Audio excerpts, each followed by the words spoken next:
Досай би. Досай Байгелұлы 1692-1790 жылдары өмір сүрген қазақтың белгілі шешен биі.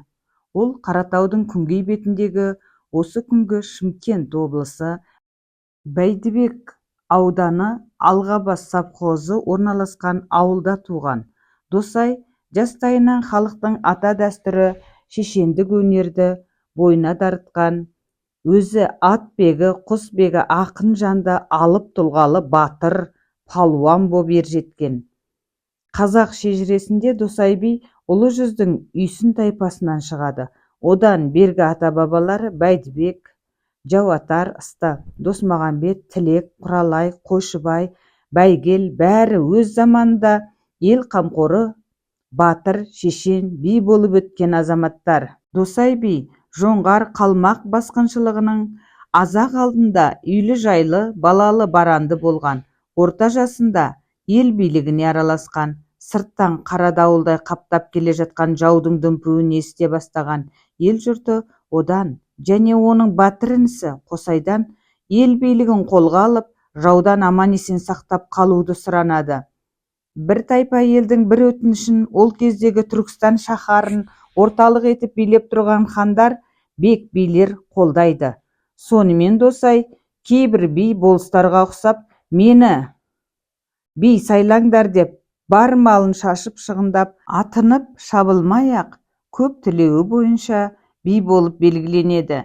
Бала кезінен Қаратау өңіріндегі хандар билердің алдын көріп, сөзін тыңдап, бұл арасының кішігірім дау-дамайын атақты билерге жібермей-ақ өзі шешіп, кесімді тапқыр шешен сөйлеп жүрген Досай енді би болған соң аты әйгілі хандар мен билердің көпшілігімен таныс, дастархандас боп кетеді. Ол әсіресе Абылай хан, Қабанбай, Бөгенбай батырлармен және Төле би, Қаз дауысты Қазыбек, Есей билермен жиі кездесіп тұрады.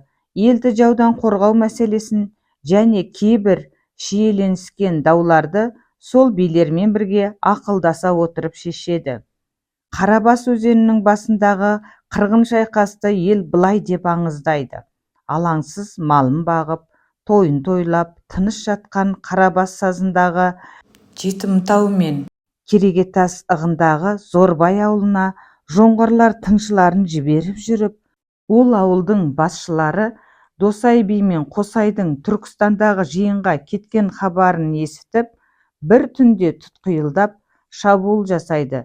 Жігіттерін құл, қыздарын түл етіп, мал-мүлкін ту-талақай қылады.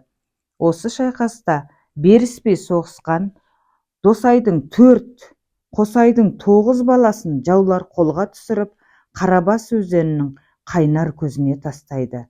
Тастағанда жай тастамайды. Көзге тастаған жігітті бұлқынып атқылап жатқан бұлақ су сыртқа теуіп шығара берген соң, оның үстін кебежедей таспен бастырады. Сөйтіп жауыздар қайнар бұлақ көзіне бір жігіт, бір тастан тастай береді. Бұлақ көзі бітелуге айналады. Су қан болып ағады. Сол бір жазалауды ел көріп, шошынсын деп жаулар жәбірлеген кемпір шал, қатын қалаш, бала шаға демей бұлақ басына түгел жинайды. Міне, көрдіңдер ме? Қарсылық етсеңдер, сендерді де осылай етеміз деп ақырып қамшы үйірді. Бұл сойқан Түркістанға кеткен Досай Қосайға жетеді. Олар сол жиынға қатысқан Төле би, Есей бимен ақылдасады. Қол жинап топ құрады. Бұл әрекет елге жетеді. Не дейсің Досай? Қосай Түркістандағы Қабанбай, Бөгенбай, Есей батырларды сан мыңдаған қолымен ертіп шығыпты. Бұл хабарды есіткен жоңғарлардың берекесі қалмайды. Есей, Досай, Қосай бастаған анау айтқан сан мыңдаған қол емес, шағын жасақ Түркістанның шығыс жағындағы Ноғай қорғанынан өтіп, Нұра жотасында одан Мыңбұлақ сазына жете бергенде жоңғарлардың қарсылығына кездеседі. Сол қақтығыста Есей, Досай қолы жаудың біразын қолға түсіріп, қалғанын түре қуады. Сөйтіп, олар жоңғарларды Мыңбұлақ, Бестоғай, Қарабас өзендерінің бойынан Табақбұлақ, Тасбұлақ, Ноғайбұлақ басынан қуып шығып, Жетімтау, Керетасты асыра, Баба-ата, Құмкентке жеткенше қуа соғысады. Ақыры жау жағы әлсіреп жеңілген. Міне, Есей, Досай, Қосай батырлар біздің жерімізді осылай қорғап қалған деп Құлбек ақсақал әңгімесін аяқтады. Құлбек Жұмабайұлы Досайдың жұрағаты, көпті көрген, ертедегі тарихты мол білетін шежіре кісі болған. Досай би 98 жыл жасаған, артына мол ұрпақ қалдырған, өсіп өнген аталардың бірі. Оның 3 әйелінен бір шежіреде 5 әйел дейді тараған өрім-бұтақтар бүгінде бір тайпа ел. Досай осы күні Шымкент облысының Бәйдібек, Түркістан, Қызылқұм, Сайран аудандарын мекен еткен Жаманбай таздар, Асанқараған, Байқараған, Сексен, Есен, Анарбай орыс бәйбішесінен, Бекболат, Сақболат тоқалынан тараған елдердің түп атасы. Халық арасында Досай би айтыпты дейтін тапқыр уәжді шешен сөздер, нақыл аңыздар аз емес. Солардың ел арасынан жазып алынған нұсқалары мыналар. Досайдың жас кезі екен, әкесі оны сынамақ болып, балам, патша үлкен бе, диқан үлкен бе депті. Бала кідірместен, әрине, диқан үлкен депті. Қалайша, сонда Досай бала, диқан астық бермесе, патша аштан өлмей ме деген екен. Әкесі баласының тапқырлығына риза болып, содан былай қарай соңына ертіп жүретін бопты. Досай Теріскейдегі бір байдың үйіне барады. Ол көп ішінде сөзді термелей айтып, әңгіменің майын тамыза сөйлеп отырады. Арқа жақтан келген бір қария, апырай, таңдайың тақылдап қалған, өзің қандай бала едің, тегін қай ел деп сұрайды. Бұрын талай-талай жуанға ақысы кетіп, оған ызасы кеп, зығырданы қайнап жүрген бала жігіт осы байдың өткен жылы өзінің мініп келген атын жылқысына қосып алып, кейін іздегенде сенің жамантайың ұраға құлап, арам өліп қалған деп бермей қойғанды. Енді Досай соның есесін сөзбен қайтармақ болады. Тегімді сұрап қайтесің, мыңғырған сендей бай емен, өзімді сұрап қайтесің, жылқыңа қосар тай емен, қышытып тілді қайтесің, кедейде болсам жай емен депті. Асқақтап отырған бай не дерін білмей отырып қалыпты. Көрші ауылда Досайдың Төлтай деген бақталасы болады.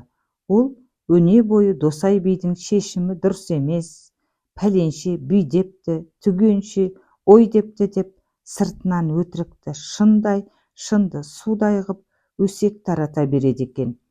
Бірақ кездескен жерде бетіне келіп пәлендемейді, сыпайы сәлемдесіп өте шығады. Досай би оның іштар біреудің әділ сөзін, тәуірісін, бақыт байлығын көре алмай, көзінше үндемей, сыртынан күңкілдеп сыбырлап өсек тасып жүретін әдетін біледі.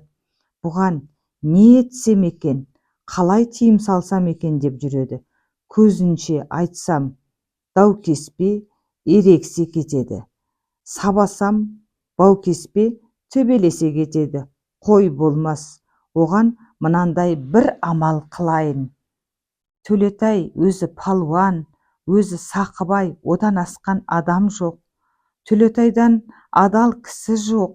Оның адамгершілігі зор. Жоқ жұханаға қарасады.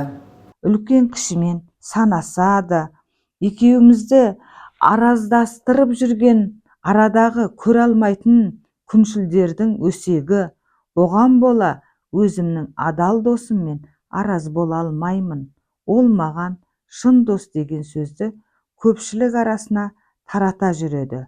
Төлетай қай ауылға барса да Досайдың осы мақтау сөзі оның алдынан шыға береді.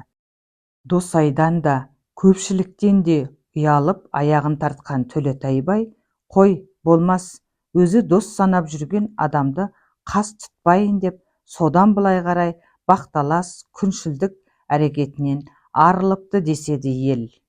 Дастархан үстінде Досай шақырған батыр би қонақтарын жағалай таныстырып жатады. Қараса, өзінің сыртынан өсек айтып жүрген бір жұғымсыз досы да отыр дейді. Ол қасындағы серігі жүр барайық деп қолқалаған соң ілескен көрінеді.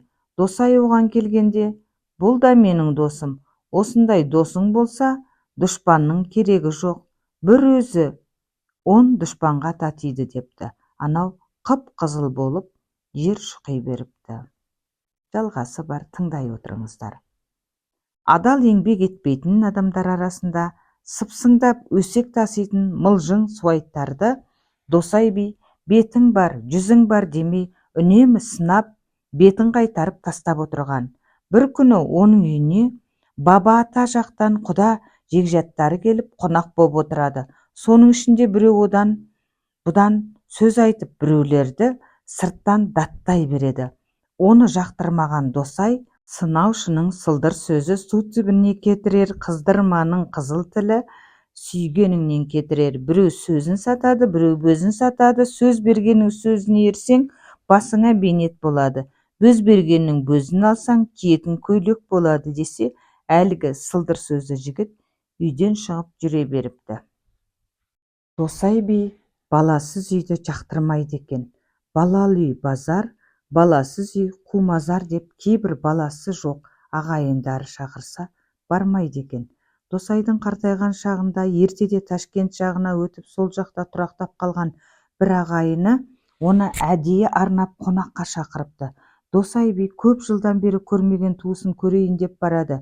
Төрге шығып отыра бергеннен ақ өңкей екі шекесі торсықтай қара домалақ балалар бірінен соң бірі ассалаумағалейкум деп оның қолын алып жатады. Досай, бұл кімнің балалары деп сұраса, әлгі туысы өзіңіздің жұрттарыңыз ғой деп ілгеріде өзіне айтқан мына сөзін есіне түсіреді. Бір баласы бардың шығар шықпас жаны бар, екі баласы бардың болар болмас халі бар, үш баласы бардың үш рулы елде малы бар, төрт баласы бардың төрт құбыласы тең болар, бес баласы бардың дес бермейтін жөні бар, алты баласы бардың алмай қоймас саны бар, жеті баласы бардың алмай қоймас жаны бар, сегіз баласы бардың сергелденге салар кәрі бар, тоғыз баласы бардың толғандырар жолы бар, 10 баласы бардың орда бұзар қолы бар. Апырмай, ұмытпаған екенсің дейді Досай. Осы кезде бәйбіше сөзге араласыпты. Сондағы сіздің мынау туысына баласыз үй мазар деп киген сөзіңіз менің арқама аяздай батты. Төркініме бардым да, бой жетіп отырған сіңілімді әкеп, өз қолымнан қостым. Шүкір, жаман емеспіз. Сол сіздің сөзіңіз қамшы болып, енді 5 бала сүйіп, төбем көкке жетті. Досай би қартайып отырып қалған кезінде, оның 7 баласы жиі-жиі келіп көңілін сұрап, жағдайын біліп тұрады. Бір күні Жаманбай деген үлкен баласы оны сөйлетпек болып, көке, не жақсы, не жаман деп сұрайды. Сонда ол былай деп термелеген екен. Жақсы аттан жақсы туса, мінетін пырағың емес пе? Жаманнан жақсы туса, елдің пырағы емес пе? Жақсыдан жаман туса, шам шырағың өшкен емес пе? Елге үлгі айтар ерің болмаса, құт берекең көшкен емес пе деген Досай бидің шешендік тапқыр сөздері өзінің ұрпақтарының аузынан жазып алынған екен. Тыңдағандарыңызға рахмет. Лүпіл басып қолдап отырыңыздар.